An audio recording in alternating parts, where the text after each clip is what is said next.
हमारे साथ 90,000 जनता खड़ी है। मेरी माँ को जिताने के पीछे 90,000 लोग हैं। 90,000 लोगों को हम कह देंगे तो हमारे पीछे आके कि 1 लाख रुपया दे, हम लीन नहीं तो धमकाए। 1 लाख रुपया केका काटे रहा, यहाँ 10-20 का तो लड़ाई हो जात है, एकदम कत्ल हो जात है।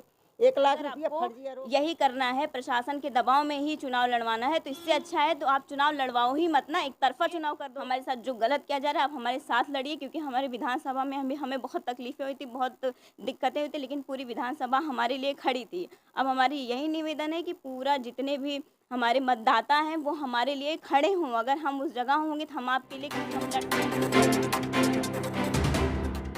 सियासत में कब क्या हो जाए ये कहना मुश्किल नहीं, नामुमकिन सा भी लगता है।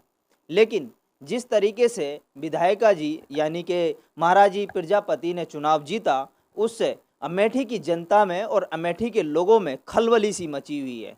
कुछ लोग ऐसा हैं कि उन्हें हराने के लिए पूरी जद्दोजहद में लगे हुए थे, लेकिन चुनाव जीतने के बाद कुछ लोगों के चेहरे के रंग बदल गए हैं। लेकिन अब एमएलसी का टिकट जब से उन्हें मिला है, उनकी बहू को यानी कि शिल्पा प्रजापति को जब से मिला है, तो अनिल प्रजापति पर 2 एफआईआर हो चुकी हैं। लेकिन ये एफआईआर क्यों हुई, ये बात जो बता सकती हैं खुद विधायिका जी हमारे साथ हैं।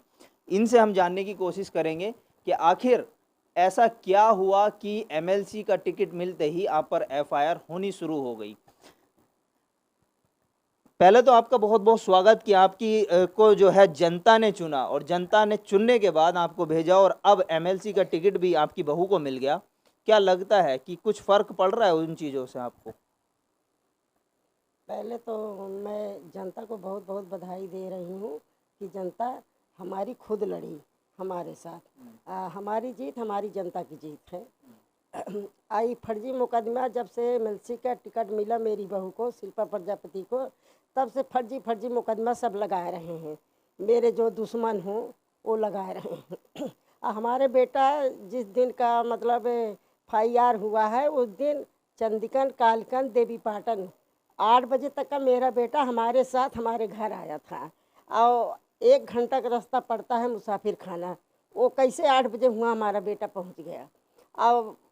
और उसके बाद जो लेना देना वाला हो रहा है, किसी ने नाम ले लिया अनिल प्रजापति का, तो कहा वहाँ पे हमारे बेटे तो रहे नहीं, ना उनका आवाज़ है ना उनका कुछ है, फर्जी मुकदमा लगाए रहे। अच्छा, एक चीज़ मुझे ये बताइए, आप अब खुद विधायिका हैं और इस तरीके से जो मुकदमे दर्ज हो रहे हैं, आपने कभी पुलिस वालों से बात करने की कोशिश करी? क्या आपने इसकी जांच करी या मुकदमा आपने डायरेक्ट लिख लिया?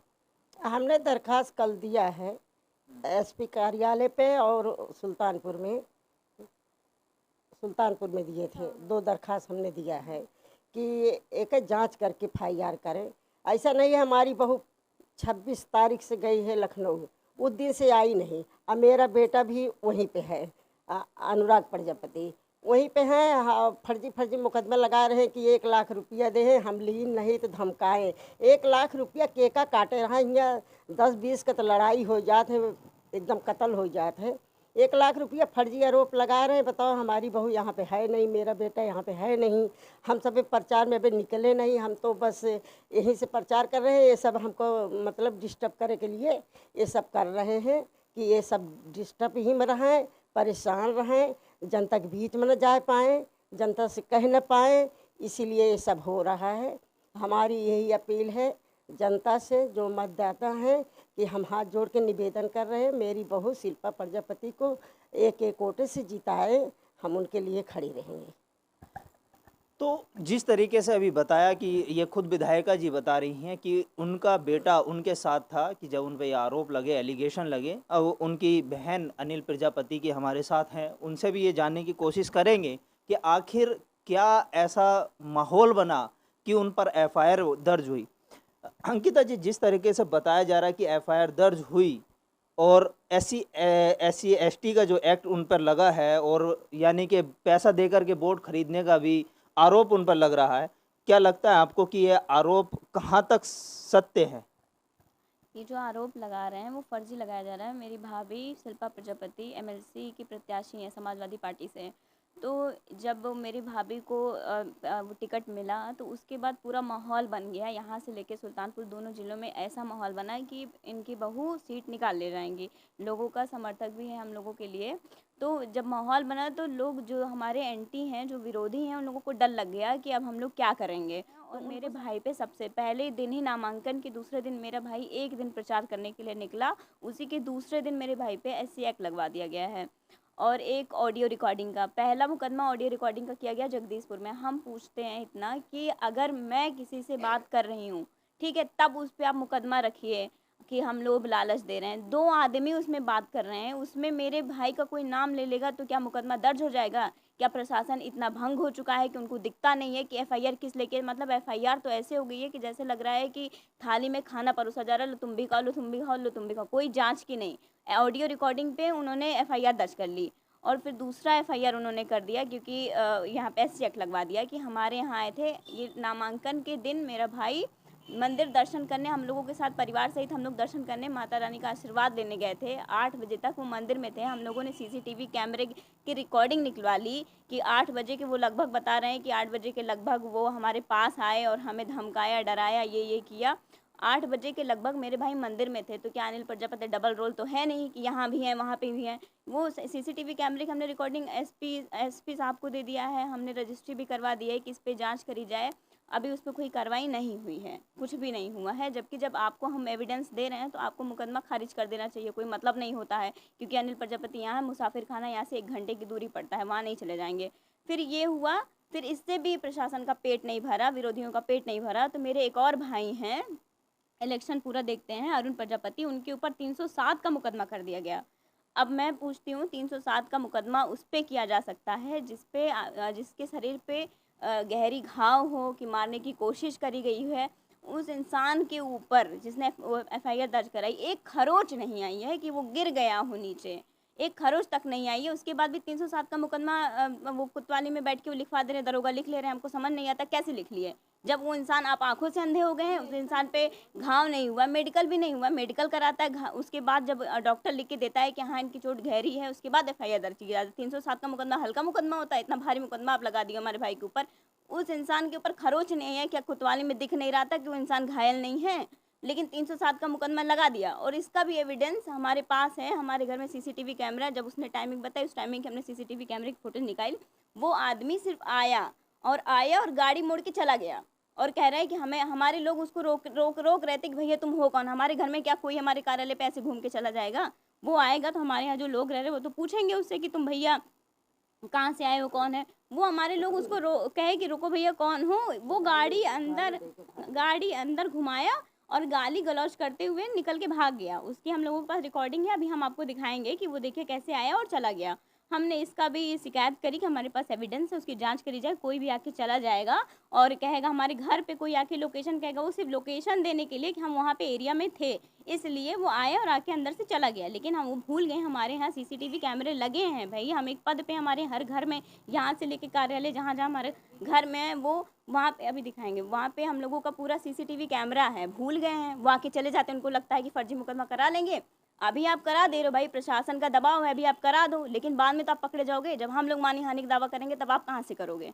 हम लोग भी पूरा प्रशासन घसीटेंगे, फिर हम भी देखते हैं। क्योंकि हमारी माँ विधायक है, क्या विधायक के परिवार के ऊपर हाथ डालने से पहले कोई सोच रहा है? कोई अस्तित्व नहीं रह गया है हमारा? क्या हमारी सत्ता मतलब सत्ता नहीं है तो हमें इतना प्रताड़ित किया जाएगा, हमारा सुना नहीं जाएगा? हमारे साथ 90,000 जनता खड़ी है। मेरी माँ को जिताने के पीछे 90,000 लोग हैं। 90,000 लोगों को हम कह देंगे तुम हमारे पीछे आके खड़े हो जाएंगे। ये लोगों को बस लग रहा है कि हम लोग बस ऐसे ही हैं, मुकदमा करते जाओ करते जाओ करते जाओ। फिर एक मुकदमा इससे भी पेट नहीं भरा तो मेरा छोटा भाई थोड़ा दौड़ भाग कर रहा था, मेरी भाभी तो थी भी नहीं, और उस समय हम लोग पार्टी कार्यालय के बाहर थे। पार्टी कार्यालय के बाहर कैमरा लगा है, हम लोग अपने राष्ट्रीय अध्यक्ष जी से मिलने गए थे। वहाँ पे हम लोग वहाँ पे वेट कर रहे थे कि राष्ट्रीय अध्यक्ष जी विधानसभा में थे, सोचा गया कि आएंगे तो हम लोग मुलाकात करेंगे। पार्टी कार्यालय के मैं, मेरी भाभी, मेरा भाई, हम लोग वहीं बाहर थे। वहाँ की CCTV कैमरे निकाले जाएंगे तो वहाँ पे हम लोग मौजूद हैं लखनऊ में। लोकेशन निकाला जाएगा तो हम लोगों का लखनऊ ही मिलेगा। उसके बाद प्रत्याशी के ऊपर, प्रत्याशी को इतना हल्का समझ लिया गया कि प्रत्याशी के ऊपर FIR कर दी गई और वो भी कह दिया गया कि वो हमारे यहाँ आने के बाद हमें धमकाया गया, हमको ये किया गया। हम पूछते हैं, मैं भी बोल रही हूँ मेरे घर पे शैलेंद्र जी जो हैं प्रत्याशी, वो खुद आए थे, उनके समर्थक आए थे, उनका बेटा आया था और हमारे पूरे परिवार को धमकी दे के गया है। हर चीज़ करा गया। क्या हमारी शिकायत दर्ज होगी? क्योंकि यहाँ पे शिकायत के आधार पर ही एफआईआर किया जा रहा है। हमारे यहाँ पे कोई जांच के आधार पे, जबकि एफआईआर जब दर्ज करने जाओ तो एक जांच की जाती है कि हाँ घटना हुई है या नहीं हुई है। जांच के आधार पे नहीं किया जा रहा, तो शिकायत के आधार पे अगर किया जा रहा है तो हम भी कल एक रिट डालते हैं, हम लोग भी जाते हैं वहाँ पे दर्ज करवाते हैं एफआईआर कि वो हमारे घर पे आए थे और हमारे ऊपर मतलब हमारे पूरे परिवार को डराया धमकाया, बोले कि तुम लोग बैठ जाओ और प्रचार मत करो, नहीं तो तुम्हारे पूरे परिवार को फंसा देंगे। तो क्या प्रशासन एफआईआर दर्ज करेगा? अगर करेगा तो हम लोग कल जाएंगे, देखते हैं करते हैं कि नहीं करते हैं, क्योंकि ये लोग हम लोगों को मजाक समझ के रखें। अगर आपको यही करना है, प्रशासन के दबाव में ही चुनाव लड़वाना है, तो इससे अच्छा है तो आप चुनाव लड़वाओ ही मत ना, एक तरफा चुनाव कर दो। क्यों आपको पर्चा खारिज करवा देना चाहिए था? आपकी सत्ता है तो वहाँ पे हम लोगों को क्वेश्चन नामांकन नहीं होने देना चाहिए था। जहाँ हर जगह सब कुछ किया गया, यहाँ पे भी कर देना चाहिए था। जब एक तरफा ही करना है तो इससे अच्छा तो आप प्रचार करो ही मत ना। मुझे यही लगता है कि नहीं करना चाहिए, कोई मतलब नहीं है चुनाव का, क्योंकि ये चुनाव एक तरफा किया जा रहा है। और हमारी लोगों से अपील है, लोग हमें हल्का समझ के रखे हैं। हमारी यही अपील है, जो हमारे मतदाता हैं, हाथ जोड़कर विनती करते हैं कि इस तरह हमें प्रताड़ित किया जा रहा है। अगर वो सत्ता में आ जाएंगे तो आप लोगों को कितना प्रताड़ित करेंगे, ये आप लोग सोचिए। हमारे साथ जो गलत किया जा रहा है, आप हमारे साथ लड़िए, क्योंकि हमारे विधानसभा में हमें बहुत तकलीफें हुई थी, बहुत दिक्कतें हुई थी, लेकिन पूरी विधानसभा हमारे लिए खड़ी थी। अब हमारी यही निवेदन है कि पूरा जितने भी हमारे मतदाता हैं वो हमारे लिए खड़े हों। अगर हम उस जगह होंगे तो हम आपके लिए कम से कम लड़ सकेंगे। और कुछ लोगों को मैं कहना चाहूँगी कि वो लोग कह रहे हैं जो अपनी रक्षा नहीं कर सकते, जो अपनी सुरक्षा नहीं कर सकते हैं, वो तुम्हारी क्या सुरक्षा करेंगे? वो लोगों को ऐसे मैसेज दिए जा रहे हैं। हम उनसे कहना चाहते हैं कि वो पहले खुद की सुरक्षा करें। वो क्यों डर गए हैं इतना? वो एफआईआर करवा रहे हैं इसलिए तो करवा रहे हैं कि उनको पता है कि वो हार गए हैं। वो हमारी सुरक्षा की बात ना करें, हम अपनी जनता की सुरक्षा बहुत अच्छे से कर लेंगे। और जब एमएलसी का चुनाव हम लोग जीतेंगे तब भी हम उनकी बहुत अच्छी से सुरक्षा करेंगे। आप उसमें इंटरफेयर ना करें। आपको डर लग रहा है तभी तो आप इंटरफेयर किए जा रहे हैं, आप कुछ भी बोले जा रहे हैं।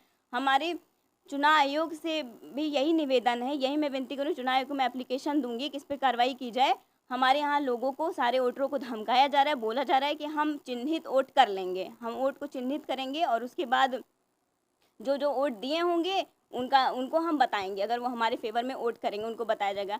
हमारा यही निवेदन है कि जब वोटिंग हो तो उनके एजेंट और हमारे एजेंट दोनों बाहर हों, दूर हों, क्योंकि वो वहाँ पे वोटरों के पास, क्योंकि उनको डराया जाएगा, धमकाया जाएगा, बहुत चीज़ें करी जा रही है, एफआईआर की धमकी दी जा रही है, उनको बहुत ज़्यादा परेशान किया जा रहा है। तो हमारी यही विनती है कि चुनाव आयोग से कि हाँ हमें सीरियस लें, इतना नहीं। अगर हमारे साथ इतना गलत किया जा रहा है, चुनाव हम लोग लड़, चुनाव तो हम लोग स्वतंत्रता से लड़ सकते हैं, वोटर तो स्वतंत्र रहें। अगर मतदाता स्वतंत्र नहीं रहेंगे तो कोई मतलब ही नहीं है। अगर इस तरह डराया धमकाया जाएगा तो हम लोग का कोई मतलब नहीं इलेक्शन लड़ने का, क्योंकि वोटर डर रहे हैं हमारे, तो वो कैसे लड़ेंगे? अगर आपका सपोर्ट मिलेगा तभी हम चुनाव लड़ सकेंगे। हमारे यही निवेदन और प्रशासन से निवेदन है कि अब एफआईआर बंद कर दें। बहुत ज़्यादा हो गया है, एफआईआर पे एफआईआर की जा रही है। हमें मजबूर ना किया जाए कि हम कोई गलत कदम उठाएं। बहुत बहुत ज़्यादा हो गया। अब जो भी किया जाए वो जांच करके किया जाए। और यही विनती है, यही प्रशासन से विनती है, यही सरकार से विनती है कि सभी स्वतंत्र होते हैं चुनाव लड़ने के लिए, हमें इस तरह परेशान ना किया जाए। और बहुत हम मानसिक रूप से परेशान किए जा रहे हैं, हम प्रचार नहीं कर पा रहे हैं, तो इससे मतलब नहीं होता कि हम चुनाव लड़ें। हमारा निवेदन ही यही है कि सरकार से निवेदन है, स्वतंत्रता पूर्वक हमें लड़ा दिया। हार जीत होती है, वो जीते हम जीते, हार जीत होती है, तो उस पर ये सारी चीज़ें बंद करी जाएँ। कोर्ट की जांच में अगर कुछ आता है तो यानी कि प्रशासन पर उंगलियां उठेंगी। तो प्रशासन के लिए ये एक अच्छा मैसेज है कि वो बिना जांच किए एफआईआर दर्ज ना करे, क्योंकि कोर्ट भी अभी इस देश में लागू है और संविधान अभी लागू है। संविधान का भी इन्होंने जिक्र किया, बहुत सारी ऐसी बातें कही इन बातों में। अगर आप सोचेंगे तो शासन और प्रशासन और सत्ता पर जिस तरीके के आरोप हैं, तो ये देखना है कि आखिर चुनाव किधर जाता है। लेकिन चुनाव लड़ने का सभी को अपना अपना अधिकार है। कैमरा पर्सन संजय के साथ मोहम्मद साजिद, एबीसी वर्ल्ड हिंदी।